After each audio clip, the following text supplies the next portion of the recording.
Hello good morning, welcome back to my YouTube channel. ನಾನು ನಿಮ್ಮ Kavya Gowda. So ಇವತ್ತು ನಾನು ನನ್ನ ದಿನಚರಿ ಅಂದರೆ ನನ್ನ ರೊಟೀನ್ ವ್ಲಾಗ್ನ ಶೇರ್ ಮಾಡ್ಕೊಳ್ತಾ ಇದ್ದೀನಿ. ಸುಮಾರು ದಿನಗಳೇ ಅಲ್ಲ, ಸುಮಾರು ತಿಂಗಳುಗಳೇ ಆಗಿಬಿಟ್ಟಿದೆ ಈ ರೀತಿ ಒಂದು ಲೈಫ್ ಸ್ಟೈಲ್ ವ್ಲಾಗ್ನ, ಡೈಲಿ ವ್ಲಾಗ್ನ ಶೇರ್ ಮಾಡಿ. ಸೊ ಹಾಗಾಗಿ ಇವತ್ತು ನಾನು ನಿಮ್ಮೆಲ್ಲರ ಜೊತೆ ಡೈಲಿ ವ್ಲಾಗ್ನ ಶೇರ್ ಮಾಡೋಣ ಅಂತ, ನನ್ನ ರೊಟೀನ್ ವ್ಲಾಗ್ನ ಶೇರ್ ಮಾಡೋಣ ಅಂತ. ಬೆಳಗ್ಗೆ ಎದ್ದ ಕೂಡಲೇ ಈ ರೀತಿ ಬೆಡ್ಶೀಟ್ ಮಡಚೋ ಅಭ್ಯಾಸ ಎಷ್ಟು ಜನಕ್ಕಿದೆ, ಎಷ್ಟು ಜನಕ್ಕಿಲ್ಲ. ನನಗಂತೂ ಈ ರೀತಿ ಎದ್ದ ಕೂಡಲೇ ಎದ್ದಿದ್ದಂಗೆ ಹೋಗ್ಬಿಟ್ಟು ಹಂಗಂಗೆ ಬೆಡ್ಶೀಟ್ ಬಿಡೋದು, ಹಂಗಂಗೆ ಹರಡೋದು ಮಾಡಿದ್ರೆ ನನಗಂತೂ ನಿಜಕ್ಕೂ ಇಷ್ಟ ಆಗಲ್ಲ. ಏನೇ ಇರಲಿ, ಎದ್ದಿದ ತಕ್ಷಣ ನನಗೆ ನಾವೆಲ್ಲಿ ಮಲಗಿರ್ತೀವಿ ನೋಡಿ, ಅಲ್ಲಿ ನೀಟಾಗಿ ಮಡಚಿ ಎತ್ತಿಟ್ಟು ಬರಬೇಕು. ನನಗೆ ಎಲ್ಲೇ ಮಲಗಲಿ ನನಗೆ ಆ ಥರ ಹಂಗಂಗೆ ಬಿಟ್ಟು ಹೋದರೆ ನನಗೆ ನಿಜವಾಗ್ಲೂ ಇಷ್ಟ ಆಗಲ್ಲ. ಯಾರೇ ಬಿಟ್ಟರು ಇಷ್ಟ ಆಗಲ್ಲ. ನಾನು ಹಂಗೇನೆ ಯಾವತ್ತು ಎದ್ದ ತಕ್ಷಣ ನನ್ನ ಬೆಡ್ಶೀಟ್ನ ನಾನು ಮಡಚೆ ಎತ್ತಿಟ್ಟೆ ಮುಂದಕ್ಕೆ, ಅಂದರೆ ಹೊರಗಡೆ ಹೋಗಿ ಬಂದಾದ್ರೂ ಮಡಚಿಟ್ಟು ಮುಂದಿನ ಕೆಲಸ ಮಾಡೋದು ಈ ಥರ. ಸೊ ನನಗೆ ಹಂಗಂಗೆ ಬಿಡೋದಂದರೆ ಇಷ್ಟ ಆಗಲ್ಲ. ಹಂಗೆ ಬಿಡಲೂಬಾರ್ದು, ಒಳ್ಳೆ ದರಿದ್ರ ಅಂತಲೇ ಹೇಳ್ಬೋದು. ಬಟ್ ಆದರೆ ನನಗೆ ಇಷ್ಟ ಆಗಲ್ಲ. ಅದೇನೋ ಒಂಥರ ಮೆಸ್ಸಿ ಅನಿಸುತ್ತೆ. ನೀಟಾಗಿ ಎದ್ದ ತಕ್ಷಣ ಮಲಗಿರೋ ಜಾಗನ ನೀಟಾಗಿ ಮಡಚಿ ಎತ್ತಿಡಬೇಕು. ಸೊ ಅದೇ ನನಗೆ. ಅದಾದಮೇಲೆ ನನಗೆ ಬೆಳಗ್ಗೆ ಎದ್ದ ತಕ್ಷಣವೇ ಕಾಫಿ ಕುಡಿಯೋದು, ಟೀ ಕುಡಿಯೋದು ಈ ಥರ ಎಲ್ಲ ಅಭ್ಯಾಸಗಳು ನನಗಿಲ್ಲ. ಹಾಗಾಗಿ ಡೈರೆಕ್ಟ್ ನನ್ನ ಕೆಲಸ ಏನಿರುತ್ತೆ ನೋಡಿ, ಮುಖ ತೊಳ್ಕೊಂಡು ಆ ಕೆಲಸಗಳನ್ನ ಮಾಡ್ತೀನಿ. ಸೊ ಆ ಕೆಲಸಗಳಂದರೆ ನನ್ನ ಕೆಲಸ ಅಂದರೆ ಎದ್ದ ತಕ್ಷಣ ಕಸ ಹೊಡಿಯೋದು, ಈ ರೀತಿ ಕೆಲಸ ಇರುತ್ತೆ. ಇವತ್ತು ಗುರುವಾರ ಆಗಿರೋದ್ರಿಂದ ನೆಲ ಎಲ್ಲ ತೊಳಿಬೇಕು. ಹಾಗೆ ಮನೆ ಮುಂದೆ ಈ ರೀತಿ ಎಲ್ಲನೂ ಗುರುವಾರ ಶನಿವಾರ ಏನಿರುತ್ತೆ ಇದಕ್ಕೆಲ್ಲನೂ ಮನೆ ಮುಂದೆಗಡೆ ನೀರು ಹಿಡಿಬೇಕು. ಹಾಗಾಗಿ ನನಗೆ ಏನಂದರೆ ಜಾಸ್ತಿ ಹೊರಗಡೆಯಿಂದ ಮನೆ ಒಳಗೆ ಕಾಲಿಡ್ತೀವಿ ಅಂದರೆ ಮಣ್ಣು ಹತ್ತು ಬರಬಾರ್ದು. ನನಗೆ ಇಷ್ಟನೇ ಆಗಲ್ಲ ಕಾಲಲ್ಲಿ ಮಣ್ಣು ಹತ್ತು ಬರೋದು.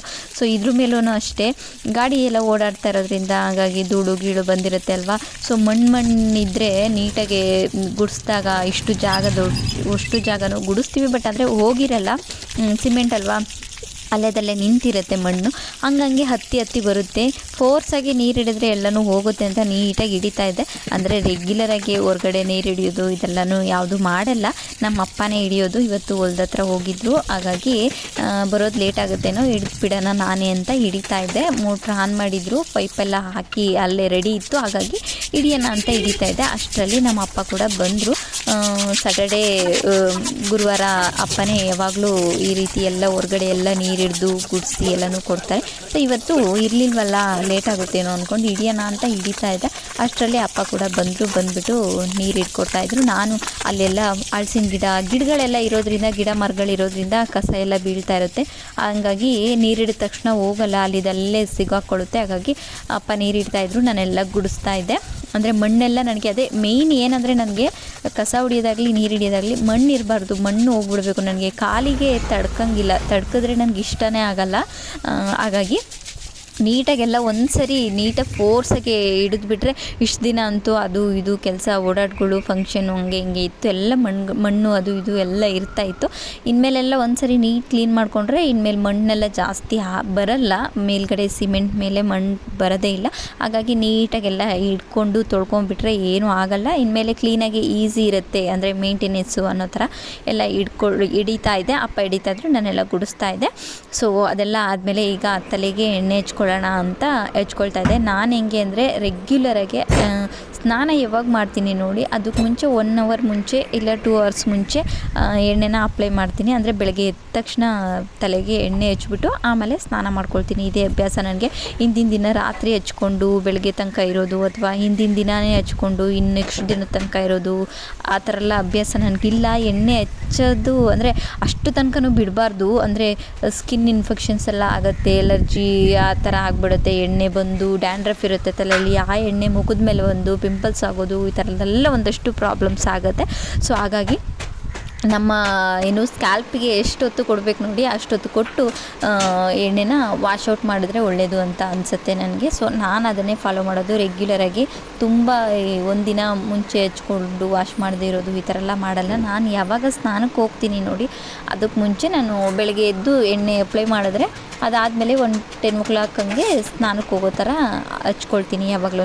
ಸೊ ಎಣ್ಣೆ ಎಲ್ಲ ಹಚ್ಕೊಂಡಿದ್ದಾಯಿತು. ಇನ್ನು ತಲೆ ಎಲ್ಲ ನೀಟಾಗಿ ಬಾಚ್ಕೊಂಡು ಬಂದು ಈಗ ಬಾಗಿಲೆಲ್ಲ ತೊಳೆದ್ಬಿಟ್ಟು ಬಾಗಿಲಿಗೆ ರಂಗೋಲಿ ಹಾಕಿ ಹೂವು ಇಟ್ಟು ಈಗ ನೆಕ್ಸ್ಟು ಸ್ನಾನ ಮಾಡೋಣ ಅಂತ ಸ್ನಾನಕ್ಕೆ ಹೋದೆ. ಈಗ ನೆಲ ಒರೆಸಿದ್ದೆಲ್ಲ ಆಯಿತು. ಈಗ ಏನಿದ್ರು ಸ್ನಾನ ಮಾಡ್ಕೊಂಡು ಪೂಜೆ ಮಾಡಬೇಕು. ಗುರುವಾರ ಅಲ್ವಾ, ಹಾಗಾಗಿ ರಾಯರ ವಾರ ಪೂಜೆ ಮಾಡೋಣ ಅಂತ ರೆಡಿ ಆಗ್ತಾ ಇದ್ದೆ. ಹಾಗೆ ಸ್ನಾನ ಮಾಡಿದ ತಕ್ಷಣ ನಮ್ಮ ಕೂದಲನ್ನ ಕೂಂಬಿಂದ ಬಾಚೋದು, ಅಂದರೆ ಬಾಚಿಣಿಗೆ ತೊಗೊಂಡು ಚೆನ್ನಾಗಿ ರಪ ರಪ ರಪ ಬಾಚ್ಕೊಳ್ಳೋದು, ಸಿಕ್ಬಿಡಿಸೋದು, ಮತ್ತು ಟವಲಲ್ಲಿ ಚೆನ್ನಾಗಿ ಒರೆಸೋದು, ರಬ್ ಮಾಡೋದು, ಈ ಥರ ಎಲ್ಲದನ್ನು ಒರೆಸೋದು, ಈ ಥರ ಎಲ್ಲ ಮಾಡಲ್ಲ ನಾನು. ಯೂಶ್ವಲಿ ನಾನು ಅದನ್ನೆಲ್ಲ ಮಾಡಲ್ಲ. ಬಾಚಿಣಿಗೆ ಹಸಿ ಕೂದಲಲ್ಲೇ ಬಾಚಿಣಿಗೆ ಇಟ್ಟು ಚೆನ್ನಾಗಿ ಸಿಕ್ಬಿಡಿಸೋದು ಅದೆಲ್ಲ ಮಾಡಲ್ಲ. ಇಲ್ಲಿ ಫಾಸ್ಟ್ ಫಾರ್ವರ್ಡಲ್ಲಿ ಸ್ವಲ್ಪ ಇಟ್ಟಿರೋದ್ರಿಂದ ಜೋರಾಗಿ ಒರೆಸ್ತಾ ಇದ್ದೀನಿ ಅನ್ನೋ ಥರ ಕಾಣಿಸುತ್ತೆ. ಜೋರಾಗಿ ರಬ್ ಮಾಡಲ್ಲ ನಾನು ಜಾಸ್ತಿ. ಈ ರೀತಿ ಎಲ್ಲನೂ ಬಾಚಿಣಿಗೆ ಇಡೋದು ಅಥವಾ ಟವಲಲ್ಲಿ ಜೋರಾಗಿ ಒರೆಸೋದು ಇದನ್ನೆಲ್ಲ ನಾನು ಮಾಡಲ್ಲ. ಸೊ ಈಗ ಫೈನಲ್ ಆಗಿ ದೇವ್ರ ಪೂಜೆಗೆಲ್ಲ ರೆಡಿ ಮಾಡ್ಕೊಳ್ಳೋಣ ಅಂತ ಬಂದೆ. ಎಲ್ಲನೂ ದೀಪಗಳು ಅದು ಇದು ಎಲ್ಲ ಇಲ್ಲೇ ಇದೆ, ಎತ್ತಿಡಬೇಕು ಅವನು ಕೂಡ. ಸೊ ಈಗ ಪೂಜೆಗೆಲ್ಲ ರೆಡಿ ಮಾಡ್ಕೊಳ್ಳೋಣ ಅಂತ ಬೇಗ ಬೇಗ, ಅಂದರೆ ನಾನು ಹೇಗಪ್ಪ ಅಂದರೆ ರೆಗ್ಯುಲರಾಗೆ ಅಂದರೆ ಬೆಳಗ್ಗೆ ಹೊತ್ತು ಪೂಜೆ ಮಾಡಬೇಕು. ನನಗೆ ಸ್ನಾನ ಮಾಡಿಕೊಂಡು ಪೂಜೆ ನೆಲ ಒರೆಸ್ಬಿಟ್ಟು ಸ್ನಾನ ಮಾಡಿಕೊಂಡು ಆದ ತಕ್ಷಣವೇ ನಾನು ಪೂಜೆ ಮಾಡಿಬಿಡ್ಬೇಕು. ಆವಾಗಲೇ ನನಗೆ ಸಮಾಧಾನ. ಇನ್ನೊಂದು ಏನಂದರೆ ಟೈಮ್ ಮೀರೋಗ್ಬಿಟ್ಟಿರೋದೆ ಅಂತ ಸಂಜೆ ಮಾಡ್ತೀವಲ್ವ ಪೂಜೆ. ಬೆಳಗ್ಗೆ ಎಲ್ಲ ಕ್ಲೀನ್ ಮಾಡಿ ರೆಡಿ ಮಾಡಿ ಸ್ನಾನ ಮಾಡಿಕೊಂಡು ಸಂಜೆ ಪೂಜೆ ಮಾಡೋದು ನನಗದೇನೋ ಮನಸ್ಸಿಗೆ ತೃಪ್ತಿ ಅನಿಸಲ್ಲ. ಸಂಜೆ ಪೂಜೆ ಮಾಡೋದು, ಸಂಜೆ ಪೂಜೆ ಮಾಡ್ತೀವಿ, ರೆಗ್ಯುಲರಾಗಿ ಪೂಜೆ ಮಾಡ್ತೀವಿ. ಬಟ್ ಆದರೆ ಸಂಜೆನೇ ಡೈರೆಕ್ಟ್ ಪೂಜೆ ಮಾಡೋದು ನನಗಿಷ್ಟ ಆಗಲ್ಲ. ಬೆಳಗ್ಗೆ ಸ್ನಾನ ಮಾಡಿ ಫ್ರೆಶ್ಶಾಗಿ ಪೂಜೆ ಮಾಡಿದ್ರೆ ನನಗೊಂಥರ ಏನೋ ಸಮಾಧಾನ, ಫ್ರೆಶ್ ಅನಿಸುತ್ತೆ. ಸೊ ಆ ಥರ ಅಂದರೆ ಬೆಳಗ್ಗೆ ಅಂದರೆ 12 ಗಂಟೆ ಒಳಗೆ ನಾನು ಪೂಜೆ ಮಾಡಬೇಕು. 12 ಗಂಟೆ ಬಂತು ಅಂದರೆ ಅದಕ್ಕೆ ಮೇಲೆ 12 ಗಂಟೆಗೆಲ್ಲ ನಾನು ಪೂಜೆ ಮಾಡಲ್ಲ ಯಾವತ್ತೂ ಅಷ್ಟೇ. ಟೈಮ್ 12 ಗಂಟೆ ಆಗಿಬಿಡ್ತು ಅಂದರೆ ಓಕೆ ಫೈನ್, ಸಂಜೆಗೆ ಮಾಡೋಣ ಪೂಜೆನ ಅಂತ ಸುಮ್ಮನೆ ಬಿಟ್ಬಿಡ್ತೀನಿ. ಅದೇ ಥರ ಇವತ್ತು ಟೈಮ್ ಆಗೋಗ್ಬಿಡುತ್ತೆ ಅಂತ ಪಟ ಪಟ ಪಟ ಅಂತ ಸ್ನಾನ ಮಾಡಿಕೊಂಡು ಬಂದು ಪೂಜೆಗೆಲ್ಲ ರೆಡಿ ಮಾಡಿಕೊಂಡು ಪೂಜೆ ಮಾಡಿದೆ. ಹೂ ಇಟ್ಟಿರಲಿಲ್ಲ, ಮರ್ತೋಗ್ಬಿಟ್ಟಿದೆ, ಟೈಮ್ ಆಗಿತ್ತಲ್ವ, ಹಾಗಾಗಿ ಟೈಮ್ ಹೋಗ್ಬಿಡುತ್ತೆ ಅಂತ ಪೂಜೆ ಮಾಡಿದೆ. 12 ಗಂಟೆ ಆಗಿಬಿಡುತ್ತೆ ಅಂತ. ಅದಾದಮೇಲೆ ದೀಪ ಹಚ್ಚಿ ಪೂಜೆ ಎಲ್ಲ ಮಾಡಿದ್ದಾದ ಮೇಲೆ ನಾನು ಹೂವನ್ನು ಇಟ್ಟೆ. ನಾನು ಕೂಡ ಇತ್ತೀಚೆಗೆ ಒಂದು ಸ್ವಲ್ಪ ಫಾಲೋ ಮಾಡ್ತಾಯಿದ್ದೀನಿ. ಅಂದರೆ ಸಿಕ್ಕಾಪಟ್ಟೆ ವೈರಲ್ ಆಗ್ತಾ ಇದೆ ಅಲ್ವಾ, ಈ ಇನ್ಸ್ಟಾಗ್ರಾಮಲ್ಲೆಲ್ಲ ಜಾಸ್ತಿ ಹೇಳ್ತಾ ಇದ್ದಾರೆ.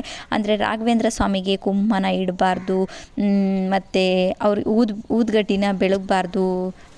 ಅಂದರೆ ರಾಯರ ಸನ್ನಿಧಿ ಹತ್ರ, ಅಂದರೆ ರಾಘವೇಂದ್ರ ಸ್ವಾಮಿ ಮಠದ ಹತ್ರ ಎಲ್ಲೂ ಊದ್ಗಡ್ಡಿ ಸಿಗಲ್ಲ ಅಂತೆ ನಮಗೆ. ಸೊ ಅದನ್ನೆಲ್ಲ ನೋಡಿದಾಗ ನನಗೂ ಕೂಡ ಅದನ್ನು ಓಕೆ ಯಾರೋ ಒಂದು ಹೇಳ್ತಾ ಇದ್ದಾರೆ ಅಂದರೆ ಒಳ್ಳೆಯದೇ, ನಿಜನೇ ಇರ್ಬೋದು, ಒಳ್ಳೆಯದೇ ಇರುತ್ತೆ ಅಂದ್ಕೊಂಡು ನಾನು ಕೂಡ ಒಂದು ಸ್ವಲ್ಪ ದಿನದಿಂದ ಫಾಲೋ ಮಾಡ್ತಾಯಿದ್ದೀನಿ. ನಾನು ಕೂಡ ಕುಂಕುಮನ ಇಡಲ್ಲ, ಗಂಧನ ಇಡ್ತೀನಿ, ತುಪ್ಪದ ಬತ್ತಿನ ಬೆಳಗ್ತೀನಿ, ಊದ್ಗಡ್ಡಿನೇ ಬೆಳಗಲ್ಲ. ರೆಗ್ಯುಲರಾಗಿ ಮನೆಗೆ ಎಲ್ಲ ದೇವ್ರುಗಳಿಗೂ ಪೂಜೆ ಮಾಡಿದಾಗ ಊದ್ಗಡ್ಡಿನೇ ಬೆಳಗೋದು ನಾನು ಕೂಡ ನಮ್ಮ ಮನೆಯಲ್ಲಿ.